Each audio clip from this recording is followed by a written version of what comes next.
Volume 1, Book 11, number 680. Narrated by Aisha. When the Prophet became ill in his fatal illness, someone came to inform him about the prayer, and the Prophet told him to tell Abu Bakr to lead the people in the prayer. I said, Abu Bakr is a soft-hearted man, and if he stands for the prayer in your place, he would weep and would not be able to recite the Quran. The Prophet said, tell Abu Bakr to lead the prayer. I said the same as before. He repeated the same order, and on the third or the fourth time he said, you are the companions of Joseph. Tell Abu Bakr to lead the prayer. So Abu Bakr led the prayer, and meanwhile the Prophet felt better and came out with the help of two men, as if I see him just now dragging his feet on the ground. When Abu Bakr saw him, he tried to retreat, but the Prophet beckoned him to carry on. Abu Bakr retreated a bit, and the Prophet sat on his left side.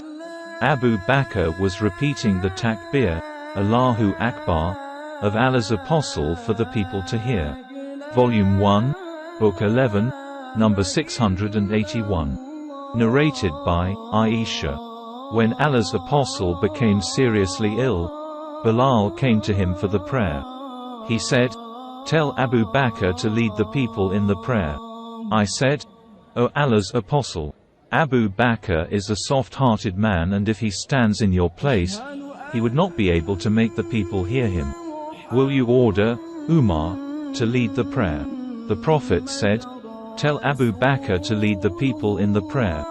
Then I said to Hafsa, tell him, Abu Bakr is a soft-hearted man, and if he stands in his place, he would not be able to make the people hear him. Would you order Umar to lead the prayer? Hafsa did so.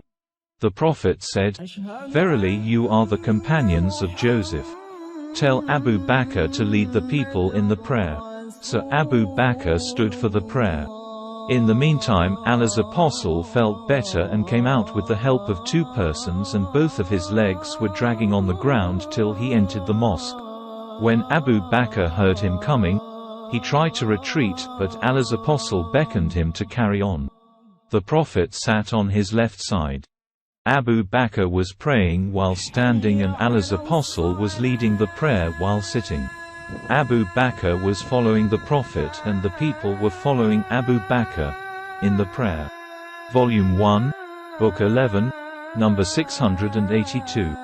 Narrated by Abu Hurairah. Once Allah's Apostle prayed 2 rakat, instead of 4, and finished his prayer. Du el-Yardan asked him whether the prayer had been reduced or whether he had forgotten. Allah's Apostle asked the people whether Du el-Yardan was telling the truth. The people replied in the affirmative. Then Allah's Apostle stood up, offered the remaining 2 rakat, and then finished his prayer with taslim, and then said, Allahu Akbar. He followed it with 2 prostrations, like ordinary prostrations are a bit longer. Volume 1, Book 11, number 683. Narrated by Abu Hurairah. The Prophet prayed 2 rakat of Zuhr prayer, instead of 4, and he was told that he had prayed 2 rakat only. Then he prayed 2 more rakat and finished them with the taslim followed by 2 prostrations. Volume 1, Book 11, number 684. Narrated by Aisha. The mother of the faithful believers. Allah's Apostle in his last illness said, tell Abu Bakr to lead the people in the prayer. I said, if Abu Bakr stood in your place, he would not be able to make the people hear him owing to his weeping. So please order Umar to lead the prayer. He said, tell Abu Bakr to lead the people in the prayer. I said to Hafsa, say to him, Abu Bakr is a soft-hearted man, and if he stood in your place he would not be able to make the people hear him owing to his weeping. So order Umar to lead the people in the prayer. Hafsa did so, but Allah's Apostle said, keep quiet.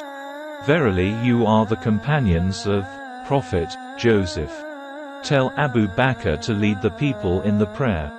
Hafsa said to me, I never got any good from you. Volume 1, Book 11, number 685. Narrated by Nu'man bin Bashir. The Prophet said, "Straighten your rows or Allah will alter your faces."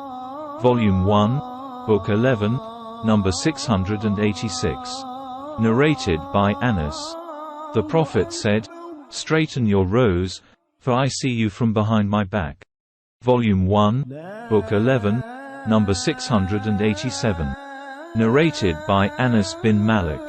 Once the Qamah was pronounced and Allah's apostle faced us and said, "Straighten your rows and stand closer together, for I see you from behind my back." Volume 1, Book 11, number 688. Narrated by Abu Hurairah. The Prophet said, "Martyrs are those who die because of drowning, plague, an abdominal disease, or of being buried alive by a falling building."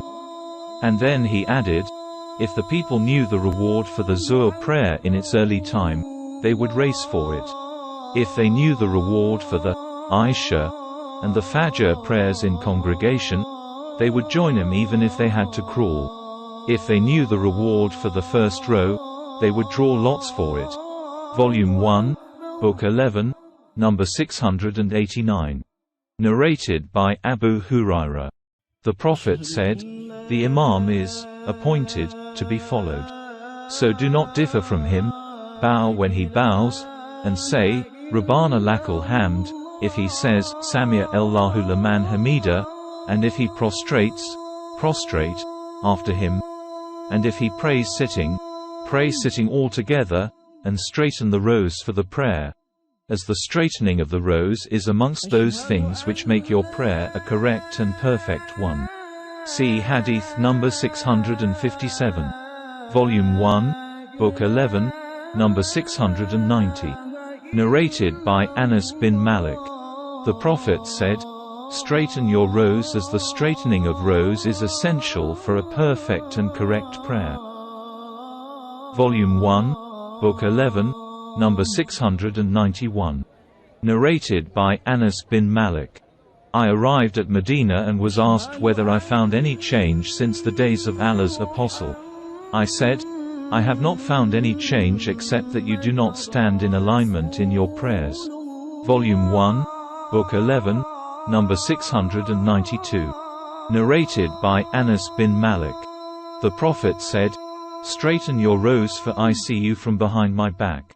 Anas added, "Every one of us used to put his shoulder with the shoulder of his companion and his foot with the foot of his companion."